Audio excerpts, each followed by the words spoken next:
It's your boy, U-Goboy. That's Mongo, all right? This is the U-Goboy podcast channel. But before we start, hit that like button, hit that subscribe button. We got unfiltered, authentic conversations. We got sports talk. We got drops. Oh, yeah. So, Mongo, what should they do? Like and subscribe. Oh, yeah. Yahtzee. What did you expect, Cowboy fans?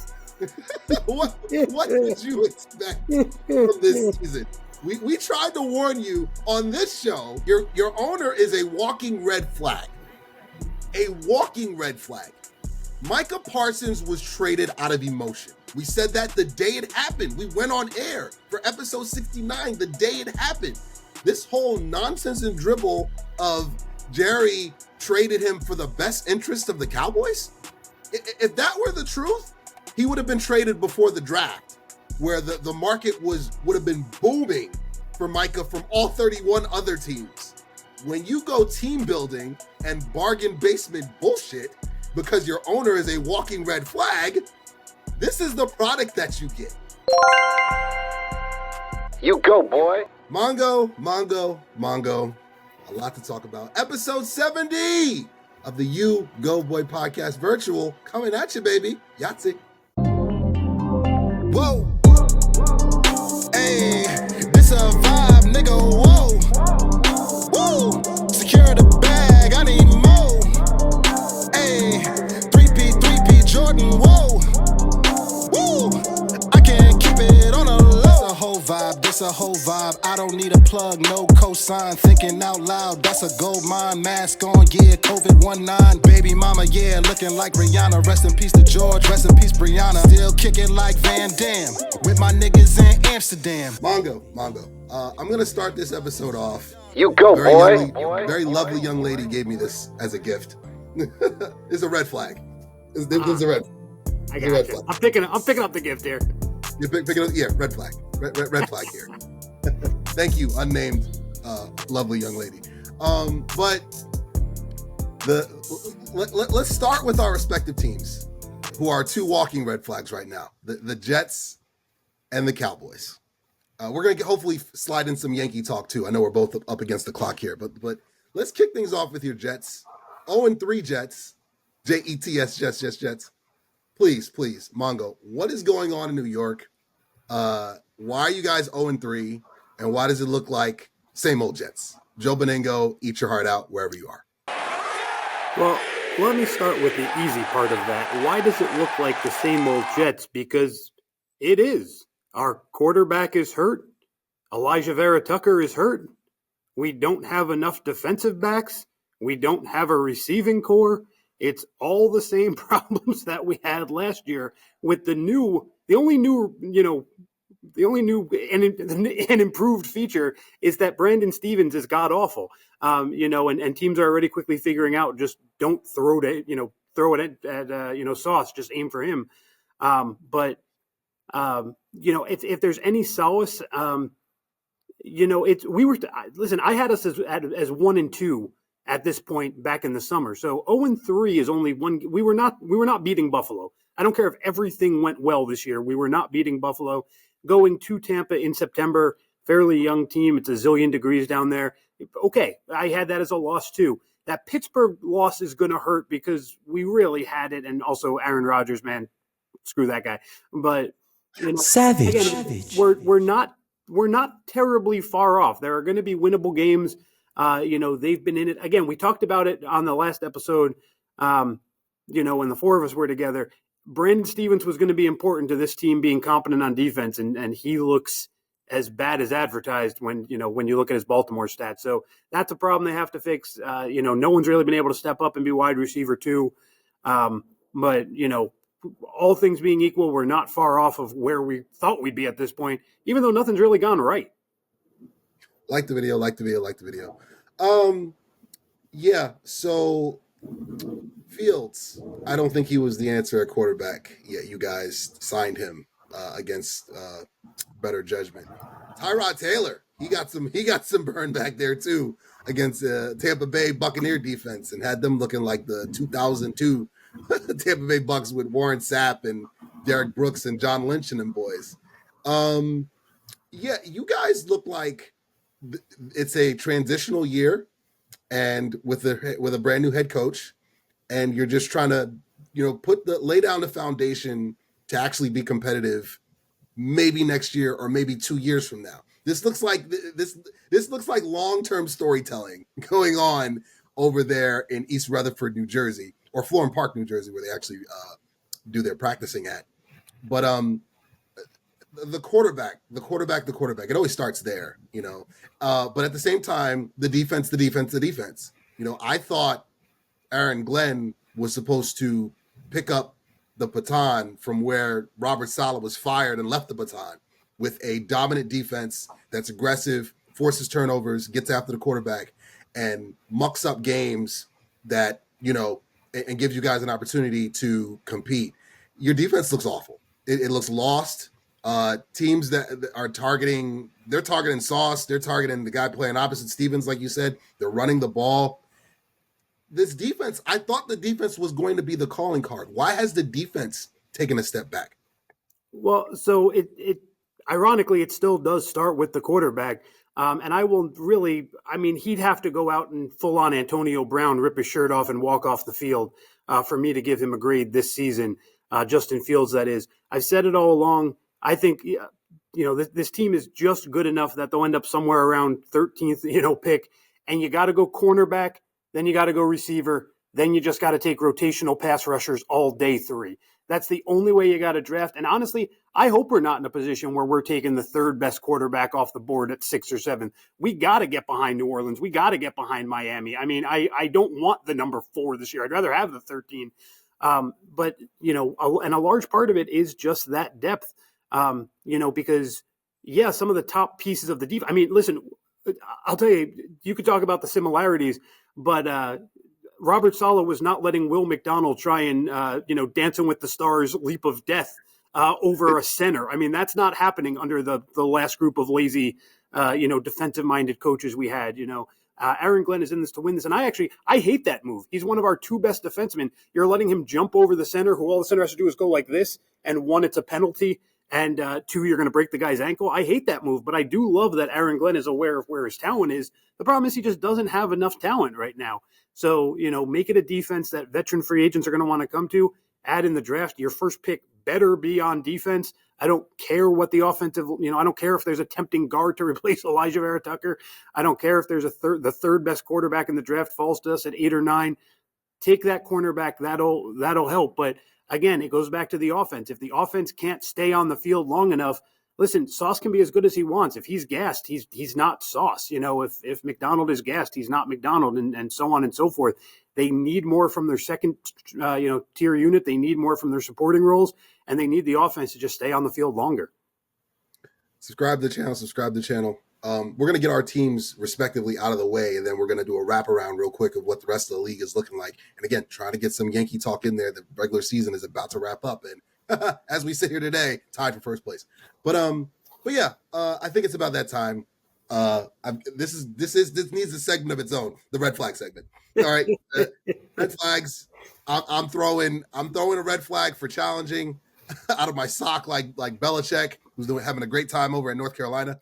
I'm throwing a red flag as a bad dating prospect, and I'm throwing a red flag at the front office of the Dallas Cowboys, America's team. What did you expect, Cowboy fans? What did you expect this season? We tried to warn you on this show, in this country, Jack Nicholson voice, that your owner is a walking red flag.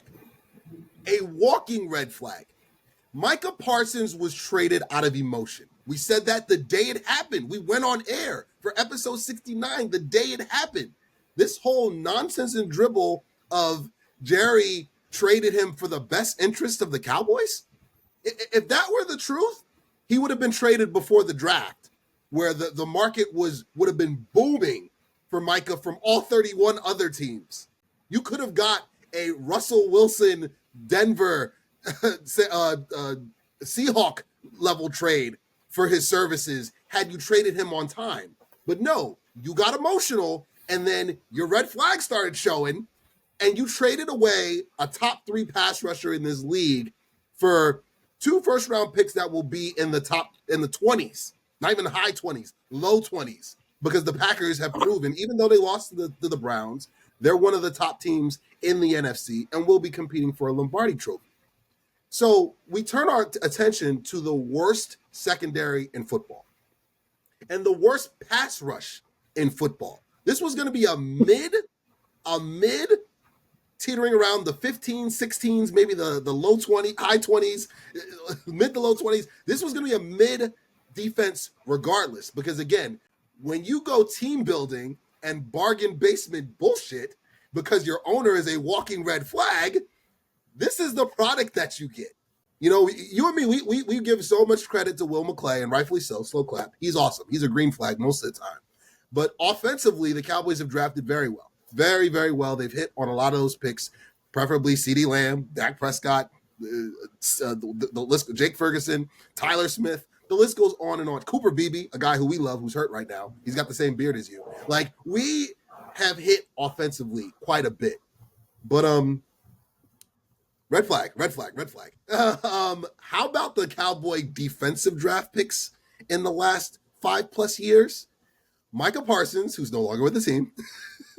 Trayvon Diggs, who when healthy, top 5 corner. Not the case. Not the case right now. He is getting barbecue, hot Fritos, roasted, flaming hot Cheetos every week. Looking, where's number 7? Burnt. Looks like Bradley Fletcher out there. It's been bad. It's been really bad. Osa Odigizua, love him, got a new contract.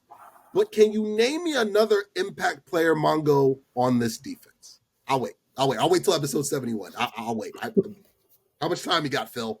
Love you, Phil. How much time? Tell me when I'm telling lies. Does Brandon Aubrey count as a defensive player on this team? That's impact special teams player from the USFL, the pride of Notre Dame.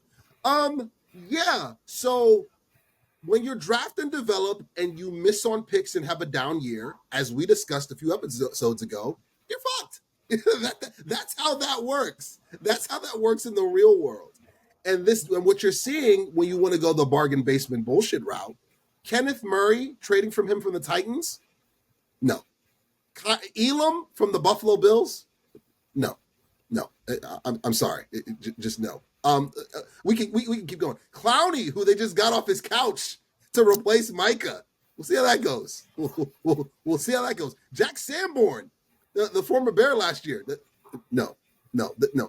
You're not going to compete with the elite teams in the NFL with bargain basement bullshit. And this defense is not just eons bad, but again, you hire a defensive coordinator in Matt Eberflus who could have been fired quick enough out of Chicago and will be fired by the end of this season. This is Mike Nolan 2.0. I don't know how else to say it and explain it to you Cowboy fans. Bad hire in Mike Nolan, he was fired after a year. Even a worse hire in Matt Eberflus, because again, you got Dan Quinn guys, you got Donovan Wilson for some reason running high safety. They made Russell Wilson look like the old Russ. Let Russ cook. And then right on brand against the Chiefs, he got himself benched for Jackson Magadart. Right on brand. An awful passer rating is Washington. All world, 450 yards, Bongo. 450 yards in a game that you should have lost if not for Brandon Aubrey and Dak Prescott. And then right on brand, he's awful again. Because it's not about Russ, it's about this awful defense. The Cowboys are the Bengals from last year. That's who they are this year. Just score 30 to 35 points. Awesome. You're going to win a lot of fantasy football leagues. I'm 3-0 in my big money league. You know what I mean? Because of Javonte Williams and Brandon Aubrey. But you're not going to win because your defense is giving up 35 to 40 points a game. That's how this works. You need one unit to actually be good, at least, or somewhat good. So my question before we move on to the wraparound, I had to cut a promo. Love you, Phil. Tell me when I'm telling lies. Tell me when I'm telling lies. Why has it gone so far off the rails, besides the obvious, in Dallas? Why is it so bad right now, especially defensively? I want to go back to what you said about those bargain basement deals. Listen, if Macklemore taught us anything, it's that thrifting is a skill, man. The teams that are able to do it are the teams that do it regularly. These teams that have success know their identity and live and die by their identity. And the Cowboys, like you alluded to, are a draft first team. They they basically take a nap for that week in March during free agency. They are not known for, micromanaging trades. They'll have the occasional flashy one, but they are trying to be something they are not right now. Jerry Jones, I think, is trying to just prove that he can get it done, any which way he can. And it's not. I mean, he's very good at what he does. He's very good at who he is. But like anyone else on the planet, as you get older, what you can do is less. I'm only in my 30s. I can't do all the things I could do when I was 22, right? So he's 1,000. He's going to be limited in what he can do. And the sooner he recognizes that his bag of tricks is shrinking and he has to stick to those things or give up the bag to somebody who can hold more weight, those are the only two ways you're going to get out of this mess. Because this idea of, I can just do whatever I want. I can all of a sudden be the master of trading for backup linebackers. Well, you haven't been for 35 years. Why are you suddenly going to be good at it? I mean, it's not even football. It's common sense. I could tell the same thing to my students. I could tell the same thing to my cousins. I could tell the same thing to a fisherman. I could tell the same thing to anybody. And, it's universally just common sense. Go with what you know how to do or expect bad results. And he doesn't. And it's going to be bad. Subscribe to the channel. Yes, they look bad. And every 3 weeks, we will be here to recap the foolishness. So by week 6, we'll be back. Hey, guys. But it's not looking good at 1 and 2. They had Caleb Williams looking like freaking Joe Montana back there. Dear God, like it's just like a couple years ago. Remember my famous words? Everybody throws for a party on the Eagles. Everybody throws for a party on the Eagles. It's that this year. You're absolutely right. Guess what? Everyone throws for a party on the Cowboys. Everybody. You want to get right? Play the Dallas Cowboys defense in fantasy football or in real football, and it's a horror show. But let's continue. Let's do a quick wrap around in the league of the teams. Who in the world had the Kansas City Chiefs and Baltimore Ravens at 1 and 2? All right, and mind you, the Lions, man, they put on a show. I missed the game because I was working, but I saw the highlights of what the Lions went into Baltimore and did, and I thought Ben Johnson was in Chicago. It looked like he left behind his playbook because whoever's calling the plays down there now, everything was working against Baltimore. Dear God. Not to mention Lamar Jackson being sacked 7 times. Like Baltimore, and let's just stick with those two teams because those were two of the elites as we had predicted in the NFL preview episode. Woo, Mongo. Woo! Chiefs, Ravens. Who's 5-alarm chili and who's no alarm chili? No big deal. We'll be fine. We'll be in the playoffs. Which of those two? Oh man, this is tough because the Ravens have more reason to panic, but the Ravens have a clearer path to fixing themselves, which I know sounds weird. I understand. The problem with the Ravens is that secondary has household names. I mean, that's Jair Alexander, that's Marlon Humphrey, that's Kyle Hamilton, that's the kid from Alabama they drafted, Malachi Starks. I mean, that's a household of 4. Probably, the common fan, probably knows those 4 names better than the 4 names that start in most secondaries. But the problem is you have a rookie and then you have 2 corners. I mean, Kyle Hamilton doesn't apply to this, but the 2 corners are traditionally known as sort of, bend, don't break, can give up the big play type corners who you can trust at the goal line, but might give up that occasional 25-yard bomb. The problem is Baltimore is a defense that is built to win a shootout, built to be, up 30-28, with 30 seconds left and hold at the line. But their offense is not built to be that. They don't have those deep threats. They want Derrick Henry running the ball 45 times a game. And so when your defense is ready for a shootout and your offense isn't, it's just they have both sides of the ball are good. I mean, Baltimore's stats aren't there. I still like the individual players, but their defense is not built to match their offense. And so what you either need to do is you need to go out and really enhance that pass rush, go out and trade 5th-round picks for veteran guys who can be your second-tier, pass rush, or go out and find. I mean, I know you'd have to figure out how to make this work with an already crowded receiving core, but you have too many similarities amongst those receivers. You need to go out and get your McCole Hardmans of the world or your MVSs of the world, or somebody who, if you fall behind 14 in the second, you can try and take the top off with. Like they wanted Devin Duvernay to be for about what feels like a decade, and he could never figure it out. But so that's why I think Baltimore has a bigger problem, because they have to admit they have a problem in order to fix it, which both of these teams are too stubborn and too rooted in tradition to do. Meanwhile, Kansas City knows they have a problem, and they know it's going to fix itself partly because they're out of receivers at the moment, right? You know, you have one suspended and one injured. You have injuries all over the place. And listen, he'll never admit it. They'll never admit it. But to me, Mahomes has officially entered the Aaron Rodgers world of I'm allowed to not care at all when I play a game in another country. And I'm okay with that. So as far as I'm concerned, they're 1-1. I'm not going to count it when Aaron Rodgers loses by 70 in Ireland this Sunday, and I'm not going to count it when Mahomes loses in Brazil. So again, I think Kansas City has more problems at the moment, but I think they're more excusable. I think they're more fixable. I think Baltimore needs to take a good hard look in the mirror, because if they try to keep it going, they could be in more serious trouble. Subscribe to the channel. Yeah, let's just keep the theme going of Bad Teams Anonymous. You know, sure. Meeting up at a church basement near you. It's 2/3 of the league, so why not? Quite a bit. I'm going to throw out two teams that they should be thinking about the draft already, and one of whom should be thinking about a new head coach like now. The Miami Dolphins. Listen, man, tell me when I'm telling lies. There's something about Alabama quarterbacks. There's something about Ohio State quarterbacks. I'm going to keep saying it because I'm right every single time I say it. They're not good. They're not good. And I know people watching at home are good, but Mac Jones, he looks pretty good in that Shanahan system. Me and Mongo could suit up right now, hop in the Shanahan system, and move the ball down the field. All right? That's how that system goes.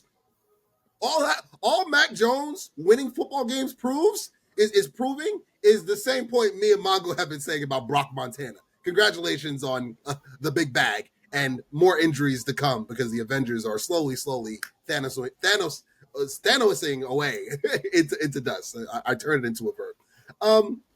So the Dolphins, Mike McDaniel is going to be fired. It's not a matter of if, it's when. Just like Eberflus is going to be fired. It's not a matter of if, but when.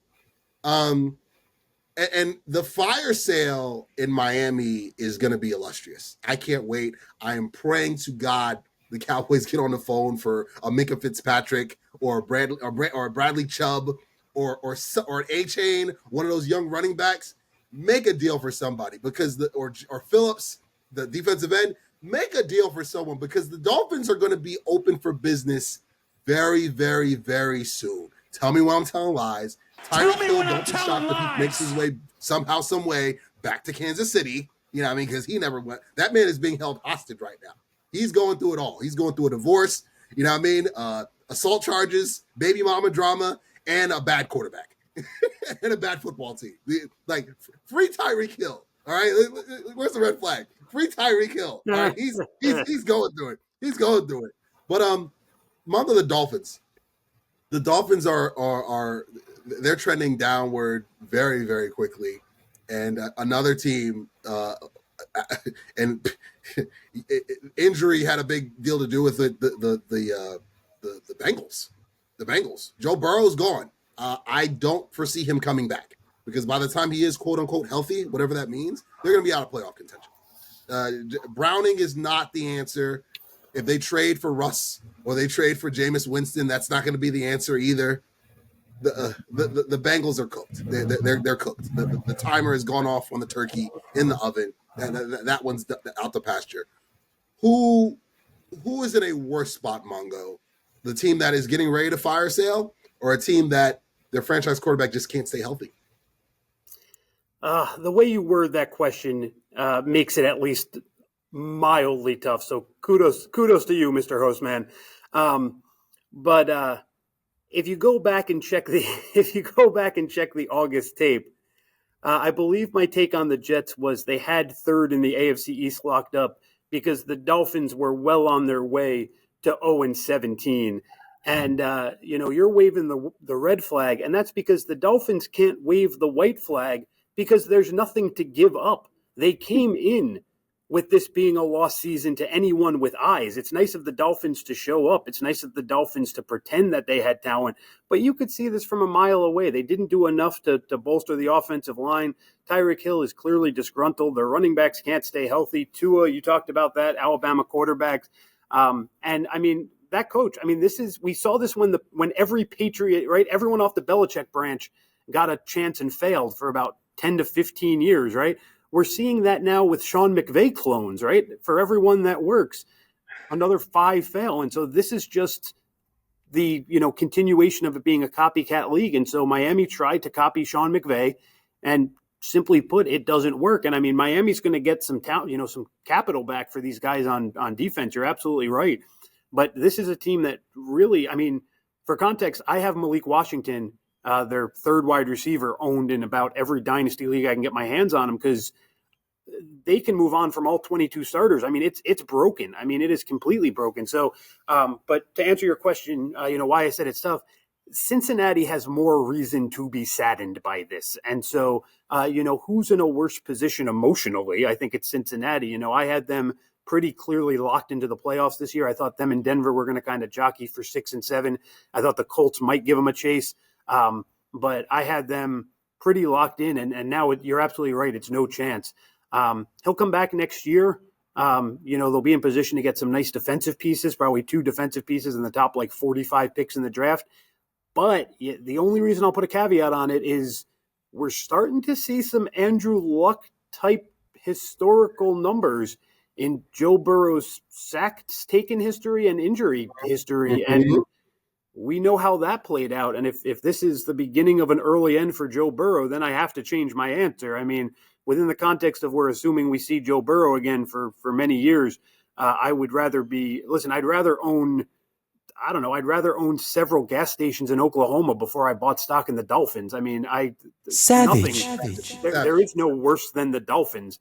I mean, I would rather literally own 53 Dolphins in a SeaWorld type park somewhere before I own the Miami Dolphins. I mean, we could literally do a segment. We could do a 60-minute show, things I would rather do than own stock in the Miami Dolphins. But in terms of who has to be way more concerned, it's a Bengals fan, because they have more to lose at the moment. Miami right now should be actively trying to find a way to get to play and get to lose to the Saints so they can get pick number 1, because it's a 2-horse race. But they know what the plan is. The plan is to stink and fix it in the 2026 draft. Cincinnati has more to worry about in the long term. Subscribe to the channel. I just find the irony that, you got the nails painted. They look nice. And my color guard girls did blue and gold for our first competition. Love you girls. Great job. Okay. And you're wearing Miami Dolphin colors. You look like the owner. Oh, that's funny. It's light blue. It's just I got the sun on it. Okay, all right. It's actually probably closest to like lion or Titan blue. Okay. It's actually blue and gray. We'll see how it looks in post, but listen, man, in post it looks like Miami Dolphin green or green teal, whatever. But laces out, baby. This is my interview shirt for when I sign up to play middle linebacker later this week. Savage. Ray Finkel, where are you, future artist? But no, let's keep the carousel going. Jackson Dart is starting for the New York Football Rebuilds. That's their name, because Brian Dable. Listen, man, I warned. Tell me when I'm telling lies. Tell me when I'm telling lies. I warned my cousin Robert Umar X, who's a huge Giant fan, delusional Giant fan, who believes that a dynasty is brewing. In East Rutherford, New Jersey. But if Dable gets fired, I feel like that'll jumpstart rebuild number 7, because I've been keeping count. They're on rebuild number 6 now, post their last Super Bowl in 2010.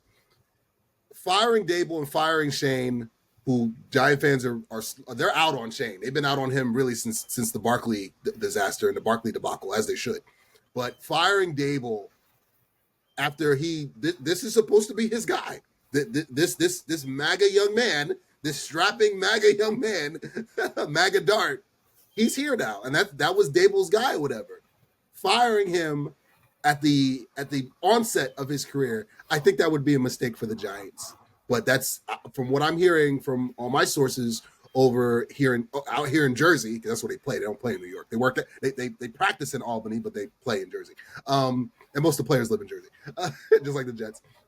But firing Dable with Dart just starting, I feel like would be a mistake. Mongo, how do you feel about it? Listen, we see Caleb Williams look okay after 3 weeks, in the exact same position that Jackson Dart may find himself in, 2 coaches in 2 years. But it's not ideal, and it has me, now granted, I don't like Ben Johnson, but it has me skeptical of Caleb Williams' development, because of that. Now, what I will say is, even though the word on the street is Dable's in hot water, I will tell you just, personal anecdotal data. I'm in a, one of those like power rank leagues where like the confidence pools, I'm most confident, the Bills are going to win. I give them 16 points. The Cardinals are a coin flip. It's 1 point, that kind of thing. The Chargers this week on average are coming in at worth about 7 points. Meaning that even though people still think they're going to win, people are less confident in about half of the league than they are in Jackson Dart. I mean, and it's not because the Chargers are dangerous. Dangerous to pick. It's not because they're bad. It's because people saw what Jackson Dart can be, and people, believe in what this product could be with Dable coaching him. Now, the thing about it is, though, they have to buy into the whole thing. I would definitely look at Tyrone Tracy not being their starting running back anymore. I would definitely get some Scatabo action. I would definitely look at, trying to get their tight ends more involved, especially with a rookie quarterback. Free Jalen Hyatt. I've been saying it since his days in Tennessee. So, I mean, it's not just 2 guys involved here. We talk about it every time, right? It's a team effort.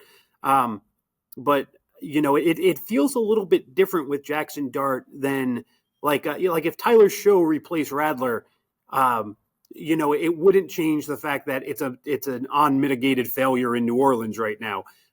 People genuinely believe the feeling, again, not from necessarily experts, but the feeling from Giant fans is that Jackson Dart can actually do some damage here. I mean, you want him to develop, you want him to look good, and you have to accept the fact that the schedule is atrocious. But, the Eagles have certainly looked susceptible to losing a shootout. You got him 2 of Dart's first 5 weeks. He'll be playing with nothing to lose. You can steal one there. You have the Browns in the first 5. The Broncos haven't looked human yet, or haven't looked inhuman, I should say. You get them early on. You could see a world where Jackson Dart goes 4-3, 3-4 over his first 7. And I'm sorry, I would keep Dable if he does that. I mean, I would need to really see him go 1-5, 1-6 here, in the next group. So like 1-8, 1-9 overall. At which point, then you have your hands full, because what do you do if you're in the Arch Manning conversation? What if you do if you're, in that position to get one of the top quarterbacks? Because then you're trading for a haul and you can completely redevelop your team, or you're really making your defense stupid by adding one more piece over there. But the defense looks ready to go. There's a lot of young talent on this team. If Jackson Dart is able to even remotely go 500 over the next 4, 5, 6, 7 games, I'm definitely, keeping Dable, and I'm letting this thing, kind of take its toll through the Jackson Dart era. It's your boy, U-Goboy. And my friends at New York Posse, they're going to hook you up with some official gear. The Knicks are hotter than ever, and they're going to get you right with some official snapbacks, beanies, official gear, official like tissue, baby. Hit that promo code below, 2024. Get 20% off on all New York Posse gear. Hit the link below, and they're going to get you right. It's your boy, U-Goboy, Yahtzee. Subscribe to the channel. I feel like it's a mistake. You don't really start. We mentioned this even when on last episode when Sizzle and Jason Enrique were on the couches like Snick. It doesn't start until you get the quarterback position correctly. You could fire 50 GMs, just like with you guys with the Jets. It hasn't really started yet. You don't have a quarterback. That position has not been solidified whatsoever, and until that happens, the hourglass is still upside down, and nothing is coming down because it hasn't started. So I believe the Giants now with Dable and Dart there see it through for a year with the training camp. Like if Dable, if he wets the bed and stinks next year, with another draft class, with more free agency, and with a full year of reps underneath his belt or whatnot, then yeah, push the panic button or whatnot. You know what I mean? But I just see firing him now, bringing a new head coach. It would have to go completely sideways, like absolute disaster, unmitigated disaster, Joe Beningo voice, like Matt Eberflus in Chicago on Thanksgiving Day. That was a debacle. David would have to get to that level of incompetency for them to be like, you know what, this isn't going to work or whatnot. So let it play out. You know, just let it play out. And go ahead, Bongo. Yeah, no. Sorry, and I'll just quickly add a shout out to one of our listeners, one of my colleagues, Robbie, a huge Giant fan, brought this up, and I think it's a great point. Listen, your defense is self-sufficient at this point, and Jackson Dart is by no means a game manager. He wants to get involved in shootouts. You want to have him have the ball in the fourth quarter, so you're going offensive-minded. Who else? What are you going to do if you fire Dable? You have a huge pool of retread defensive coordinator candidates out there who would be great if you are a defensive-minded, like if Tomlin ever stepped down, Pittsburgh has its pick of the litter with what they want to do with a coach. There is no logical next step to take Jackson Dart and roll with trying to make this offense more explosive. There just isn't a better option. So what are you going to do? Fire Dable and then go, oh, wait, he's the best candidate out there and bring him back? So in a way, you're kind of stuck with him too. Like the video. Let's keep it going with this carousel, and then we're going to wrap with Yankee talk. Goodness gracious. I mean, you look at the top teams currently in the respective conferences. How about those Chargers? I mean, the khakis are working. Harbaugh's doing his thing. He's doing what he does at Eddie level. Cheating aside at Michigan. Sign Stealer, available now on Netflix. Really good documentary about the cheating that happened in Michigan. But it's working. It's working with the Chargers over in LA or whatnot. Even though the Rams, and a real bad loss, they should have beat the Eagles in Philadelphia. And if they could just lock up the center of the kicking unit, they go to Philly and they beat the Eagles, who they really dominated that game. That game was pretty lopsided for about 3 quarters until the Eagles found their offense toward the end. And again, the Rams just wet the bed special teams wise, but you still got to believe that the Rams are one of those top teams in the NFC. Eagles, of course, one of those top teams barely in the NFC. And I think fool's gold for real with the San Francisco Avengers as currently constructed. Yeah, they're winning games now, but they just lost Nick Bosa for the season. You know what I mean? Robert Saleh has that defense humming, but if you're going to sit here and tell me that the combination of Brock Purdy and Mac Jones are going to lead them to the promised land, I've got 5 timeshares in Iowa ready for purchase, as well as 5 dolphins in my imaginary aquarium next to my Scrooge McDuck gold coin pond, waiting to be used by the public. Get the hell out of here. No. Now the Lions, on the other hand, that's a team that has shown, especially that, again, I keep going back to that. What they did in Baltimore was just so impressive. And if that Lions team, coupled with a Ben Johnson gone foolishness, is there with Detroit, and if they actually stay healthy on defense, because that was the key. It was a mass unit at the end of the season with them. I trust the Lions the most in that NFC North. I absolutely do. The Vikings don't have a quarterback. JJ McCarthy. We tried to warn you guys. Tell me when I'm telling lies. We both tried to warn you that he's not generational. And oops, I guess we're right. Not only is he not generational, G word, but he's also injury prone. He's hurt again. All right. And I get it with the Packers. They have Micah Parsons. I get it. They're probably going to beat the brakes off the Cowboys. Clip this if I'm wrong, and Dallas shocks the world. But Jordan Love is not who you guys think he is. He's not. He's not. I watched that Washington game with Jaden Daniels and how they just made him look ordinary. We talked about the sophomore slump. Tell me when I'm telling lies. Tell me when I'm telling lies. No, like Jordan Love, if he's playing anybody, if Jordan Love was playing the Cowboys every week, he'd be a first ballot Hall of Famer. But he's not. He's not. He's looked pretty pedestrian in this. Did he not? Mongo, correct me if I'm wrong. Did he not just lose to the Browns? Because you know I'm like, right. come on, so Mongo, my question real quick before we kind of put a button on this for the wraparound. In the NFC, I really trust the Lions, and since the tush push is still a legal play, I guess Philadelphia. The Lions and Philadelphia for sure. In the AFC right now, I'm really, really, really liking the Chargers and what they're building. I really am. I think the Chargers are beginning to take that next step, and then beating Mahomes over in Brazil in between all the partying, that was also impressive for me, at least, to show that, it's a different year, and their defense is humming, even with Khalil Mack being hurt. But those are the teams that have stood out for me thus far. Just 3 weeks in, very young season. What do you think, Mongo? Who stood out to you in the respective conferences this early portion of the year? Yeah, over in the NFC, I tend to agree with you. Listen, Seattle is more feisty than I think we gave them credit for. I think we thought Sam Darnold was just a product of. I mean, you just saw what Carson Wentz was able to do with Minnesota. I mean, the Kevin O'Connell, branch. Quarterback whisper.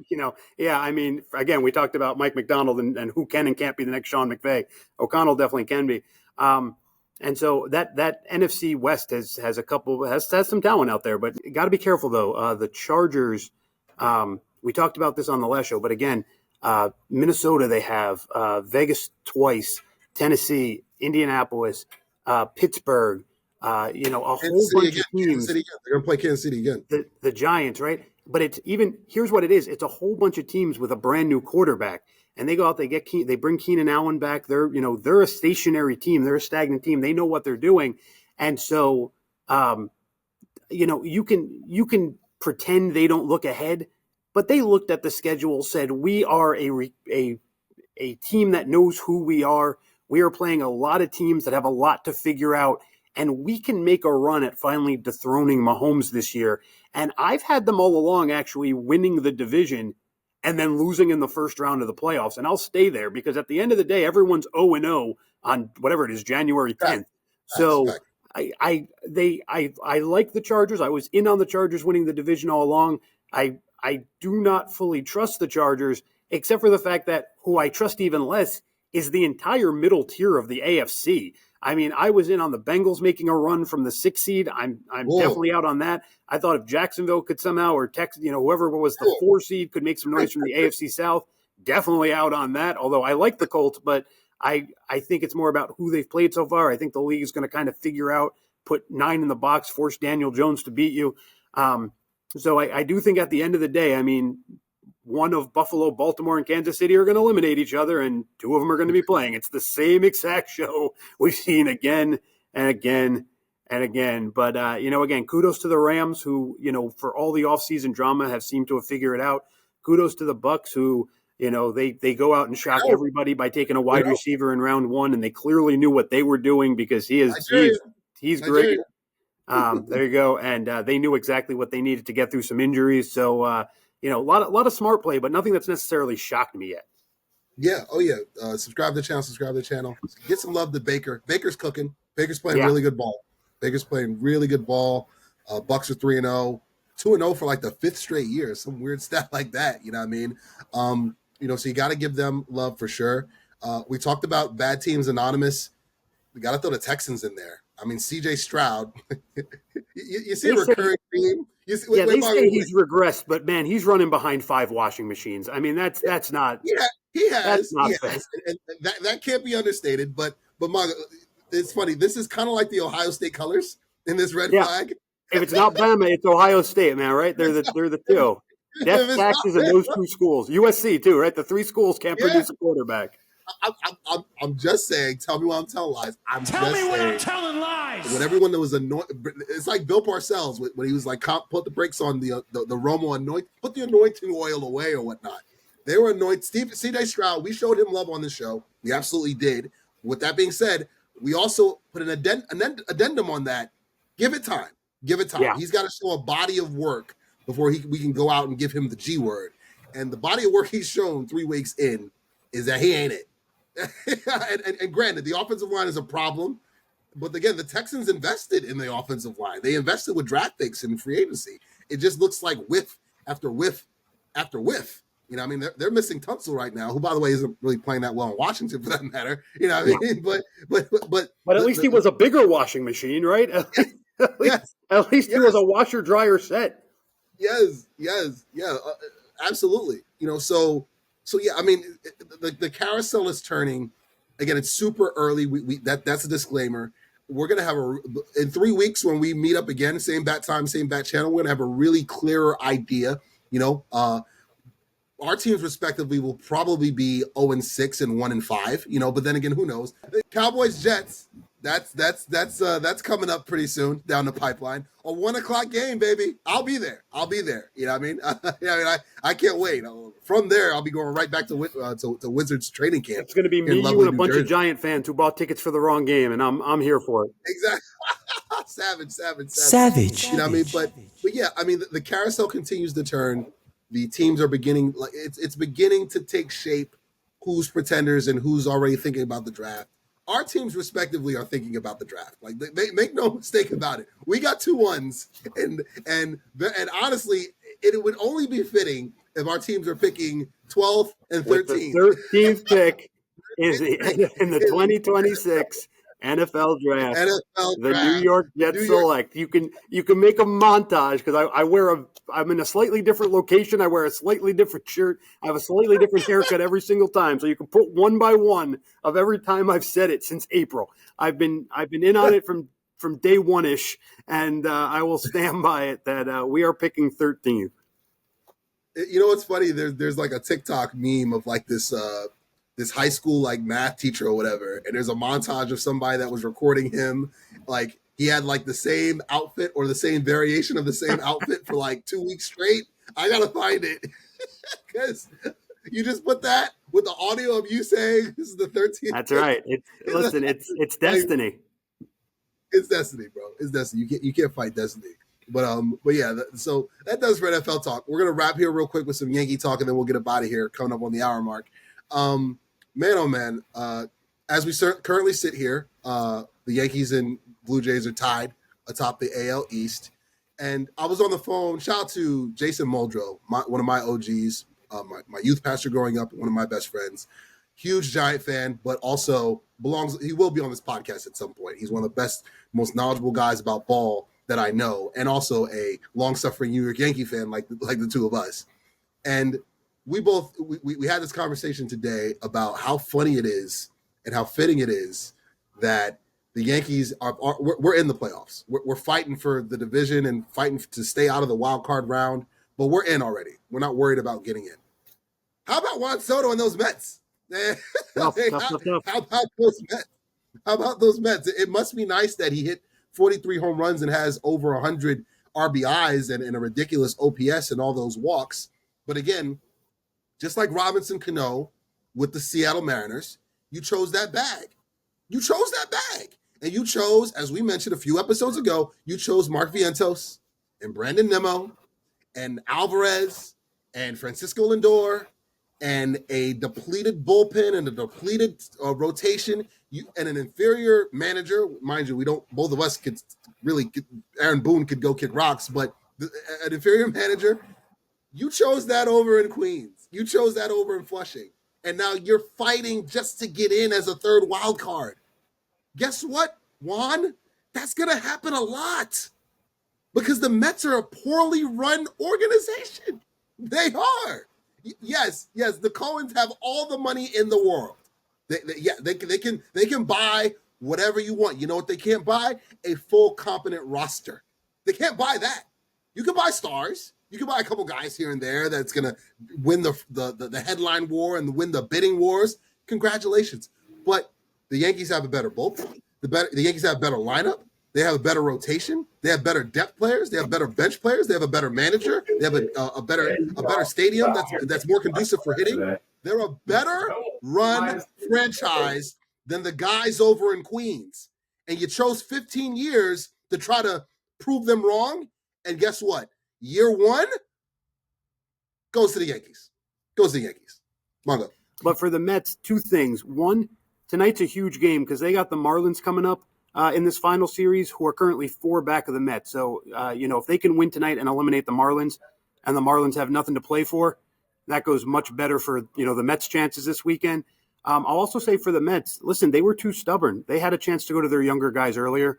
They had a chance to make more moves at the deadline, like the Yankees, who went quantity over quality, and they chose not to. And you know what the results are. So, that's on them. And you're absolutely right. That's a franchise decision that Soto's going to have to learn to deal with. That they don't have a team like the Yankees who are going to play with that fire every year.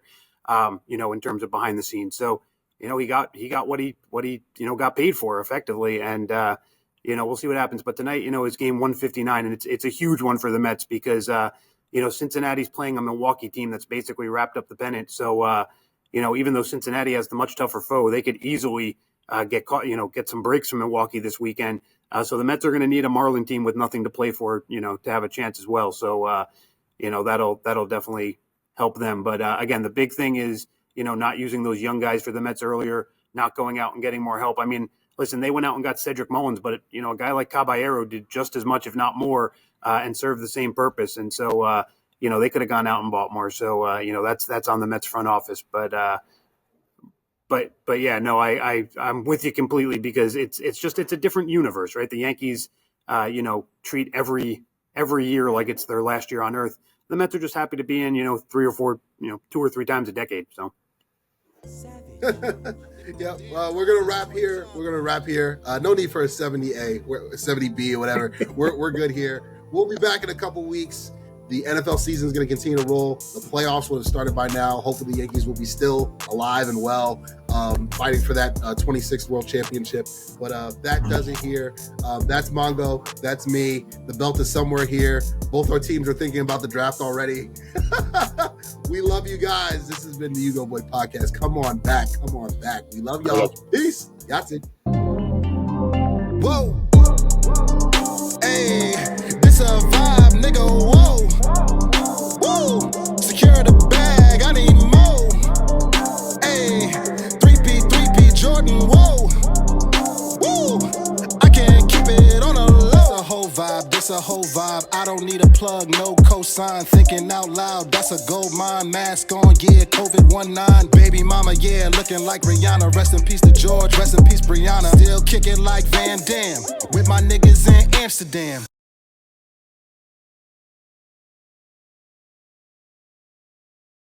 You go, boy. Yahtzee.